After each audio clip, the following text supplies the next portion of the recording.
Bonjour, dans cette vidéo, nous allons vous présenter l'expérience sur la détermination de la constante d'équilibre complexométrique par spectrophotométrie. Alors, la première partie, on va préparer et analyser des systèmes étalons. Le complexe étudié va être formé par les ions fer et les ions thiocyanate. Alors d'abord, nous allons ajouter les ions fer apportés par une solution de nitrate de fer à 0,10 molaire. Alors, à l'aide d'une pipette graduée de 5 ml, je vais ajouter dans chacune des fioles jaugées, fioles de 25 ml. Je vais ajouter 2,5 ml du nitrate de fer à 0,1 molaire.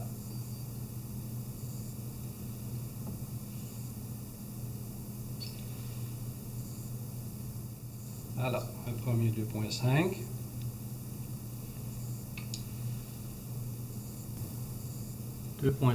Dans la deuxième fiole. Alors, 2,5 dans la troisième fiole. 2,5 dans la quatrième fiole. Et un dernier 2,5 dans la fiole numéro 5. Voilà. Nous allons maintenant ajouter l'ion thiocyanate par une solution de thiocyanate de potassium à 0,002 molaire. Cette fois-ci, on va mettre des volumes différents dans chacune des 5. Donc, premièrement, dans la fiole 1, nous allons ajouter 0,5 ml à l'aide d'une pipette graduée de 0,1. Pardon, pipette graduée de 1 ml. Alors, c'est des très petits volumes. Je délivre 0,5 ml dans la première. Dans la deuxième, 1 ml. Toujours avec la même pipette.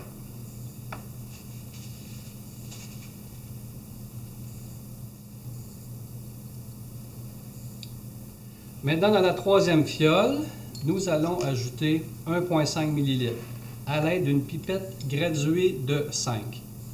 Quand on est un peu moins expérimenté, souvent la façon qu'on va montrer donc aux élèves, si on a une pipette de 5 et on veut 1,5, ben ce qu'on fait, on fait 5 moins 1,5, ça donne 3,5. On va donc amener notre volume jusqu'à 3,5, donc la marque de 3,5, ce qui fait qu'il va nous rester précisément 1,5 ml dans la pipette, ce qu'on va délivrer dans la fiole. Alors, rien de mieux qu'une démonstration. Je peux dépasser évidemment là, 2, 3. Et là, je vais amener le bas du ménisque à 3,5. Donc, il me reste précisément ici 1,5 ml en poussant la dernière goutte. Alors, je vais vous montrer par la suite encore la méthode qu'on préconise aux débutants. Je veux 2 ml à la fiole 4, fait que je fais 5 moins 2, 3. Alors, je vais amener mon bas de ménisque à la ligne de 3, de sorte qu'il va me rester précisément 2 ml de liquide dans la pipette. Toujours en poussant la dernière goutte pour avoir le volume précis. Et finalement, 2,5 dans la dernière. Donc, je fais 5 moins 2,5, 2,5. Alors, j'amène mon volume dans la pipette à la ligne de 2,5. Évidemment, vous avez remarqué qu'il y a une couleur orangée qui se forme. Alors, c'est le complexe fer-thiocyanate. Et c'est grâce à cette apparition de couleur-là qu'on va pouvoir effectuer une courbe d'étalonnage au spectrophotomètre. Ce qu'il nous reste à faire, c'est de jauger. Alors, on vous rappelle, jauger, c'est qu'on va amener, dans le fond, le volume total de liquide précisément. On a des fioles de 25, donc précisément 25 ml. En amenant notre volume d'eau, en complétant le volume de liquide avec de l'eau jusqu'à la petit trait de jauge, jusqu'au petit trait de jauge en haut de la fiole. Alors, ce que je fais, moi, souvent, je vais aller avec le gros flacon, on ajoute de l'eau jusqu'à un peu avant le trait et on peut compléter par la suite, idéalement qu'une pipette goutte à goutte. Surtout quand c'est des petites fioles comme ça, on risque de passer tout droit avec les flacons laveurs.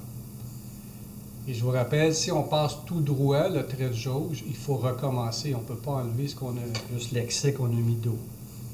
Alors c'est important vraiment d'aller au volume précis sur le trait de jauge. Donc je vais ajouter à l'aide d'une pipette jetable de l'eau distillée précisément jusqu'à ce que le bas du ménisque accote le trait de jauge. Donc, on a précisément maintenant 25 ml. À noter que le trait de jauge, il peut être à différentes hauteurs, dépendamment de la fiole.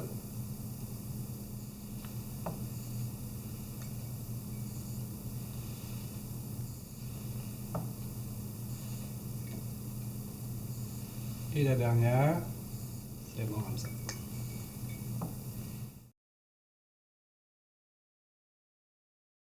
Et finalement, très important de bien mélanger. On met le bouchon assez serré, mais pas trop. C'est fait pour ça, là, dès qu'on sent qu'il y a une résistance. Et pour mélanger, il faut vraiment le tourner au complet. On voit qu'il y a la bulle en dessous qui apparaît. On la promène, on revient et on fait ça quelques fois. Ici, on a des solutions, des liquides très miscibles, là, un dans l'autre. En 3 ou 4 fois, ça suffit. Mélange homogène, bien important. Et la cinquième. Donc, nos 5 solutions sont bien brassées, bien homogènes. Prochaine étape, avant d'aller au spectrophotomètre, nous allons transférer une petite quantité de chacune de nos fioles, chacune de nos solutions dans les fioles, dans une cuvette à spectro. On en met à peu près aux 2/3 dans la cellule. Alors, il faut simplement comprendre que le rayon dans le spectrophotomètre passe environ à cette hauteur. Donc, dès qu'on a là, à peu près le 2/3, c'est très bon. On évite de toucher dans le bas avec nos doigts, parce que le rayon passe dans cette zone-là, avec le gras de doigt pour influencer. On manipule toujours par le haut, les cuvettes, tout simplement. Et on en rajoute un 2/3, 3/4 de la cuvette.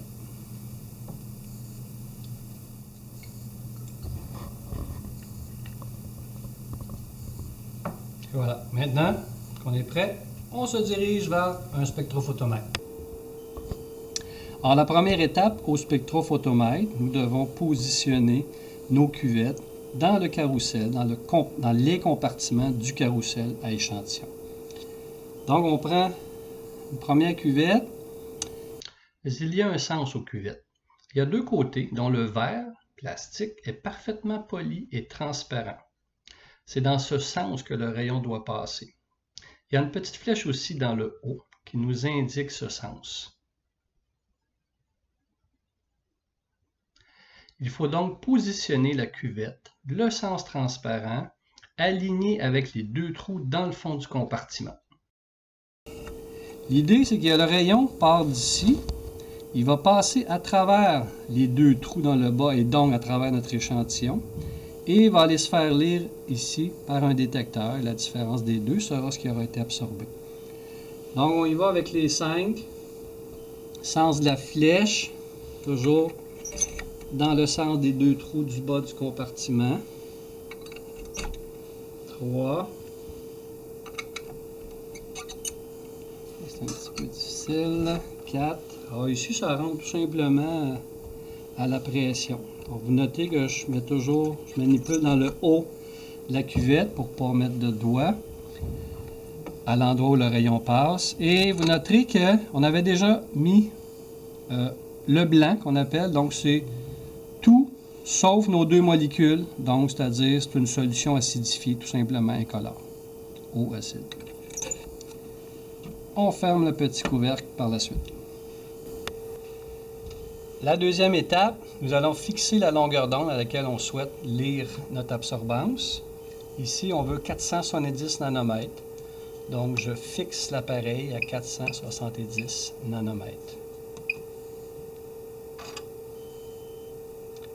Troisième étape, on doit faire le zéro, c'est-à-dire on doit dire à l'appareil, ceci est le zéro. C'est tout sauf nos éléments qui colorent.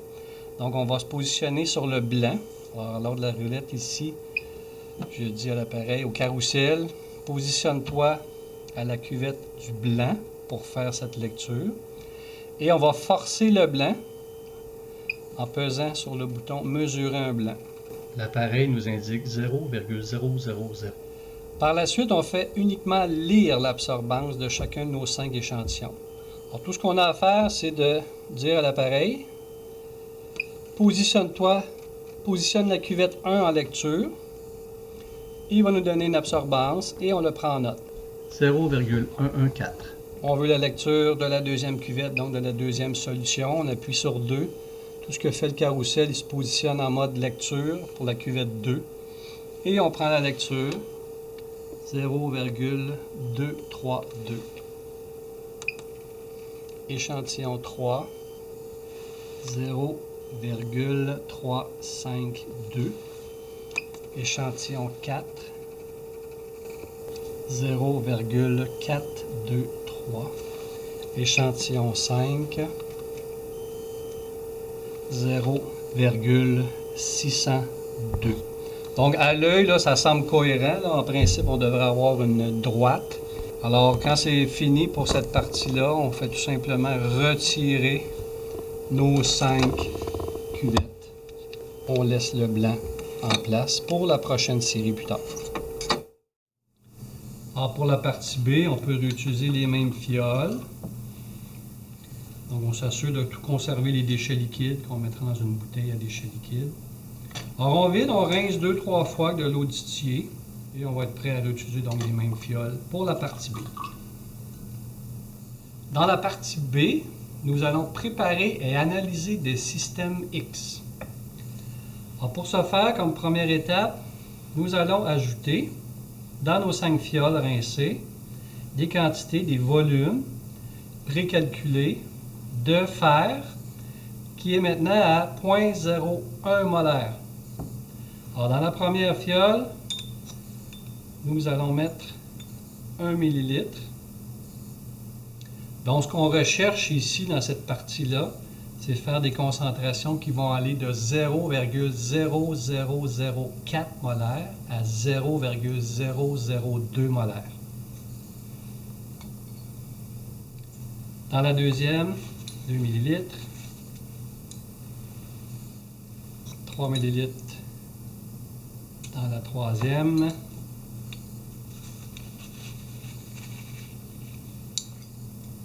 la quatrième, 4 ml. Et finalement, la dernière,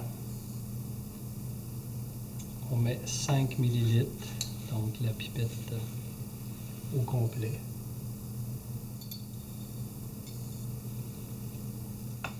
Et nous allons maintenant jauger avec de l'eau distillée, comme on a fait dans notre première partie. Et bien homogénéiser en agitant. Prochaine étape, nous allons mettre 5 ml de chacune des solutions qu'on vient de préparer dans respectivement 5 éprouvettes à l'aide d'une pipette jaugée de 5. Alors, le premier, et je délivre dans l'éprouvette numéro 1. Pipette jaugée, donc je ne souffle pas la dernière goutte.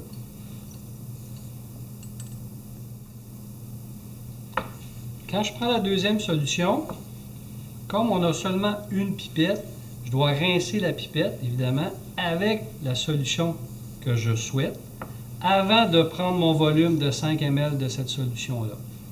Donc, Petite démonstration vaut 1000 mots. Je vais tasser ça ici. Donc j'essuie l'extérieur pour être sûr de ne pas contaminer avec des gouttes de l'ancienne solution dans ma 2. Je prends environ un quart à un tiers, je remplis d'un quart à un tiers la chambre de la pipette du centre, comme ça. Je maintiens mon doigt pour fermer la pipette, pour pas que ça coule. Je tourne pour bien rincer. Et la petite touch ici, rapidement, pour faire monter le volume idéalement le plus haut possible. Pour aller chercher toutes les gouttes qui pourraient rester de la solution 1. Et là, je jette dans mon bécher à déchets. Alors là, je suis certain que j'ai plus de solution 1. Et là, je vais prendre mon 5 ml de la solution 2. Alors, ça sera une technique à refaire entre chaque prise de 5 ml. À chaque fois qu'on va changer de solution, on devra rincer notre pipette de cette façon.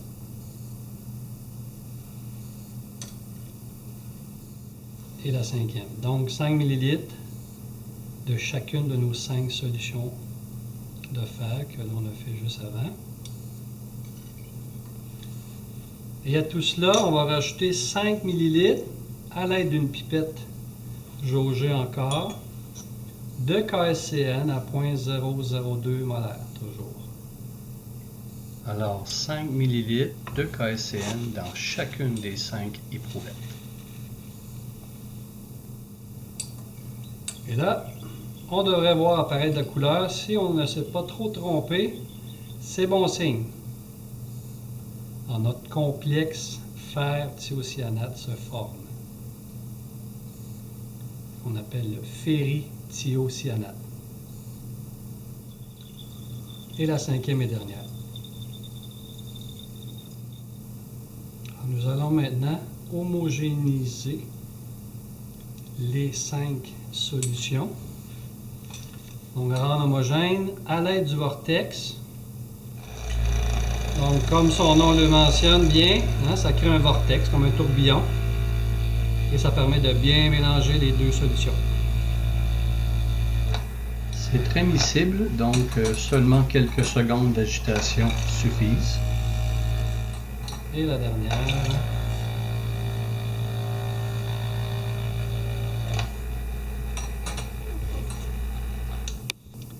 Nous allons maintenant introduire nos 5 solutions dans nos 5 cuvettes. Alors, on peut utiliser les mêmes, en notant évidemment, on vide nos cuvettes et on va rincer chacune de nos cuvettes avec chacune de nos solutions avant de remplir. Donc, solution 1, je rince une ou deux fois, idéalement 2, c'est toujours préférable, pour enlever toute goutte de l'ancienne solution. Et j'en mets aux 2 tiers, 3 quarts de la cuvette.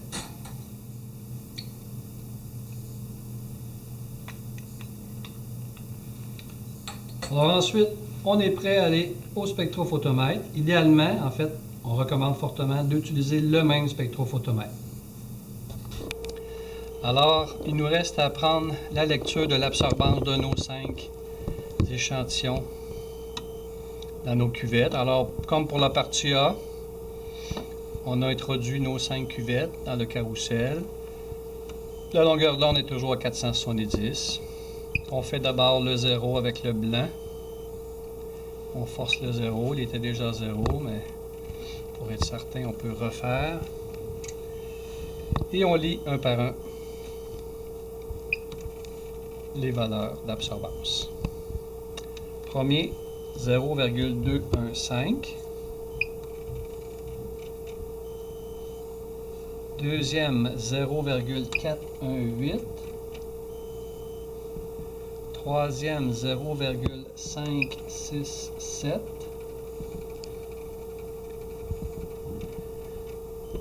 Quatrième, 0,695. Cinquième et dernier, 0,792. Finalement, bien important, On note la température de la pièce. 24,4 degrés Celsius. Ceci met donc fin à la partie manipulation de l'expérience.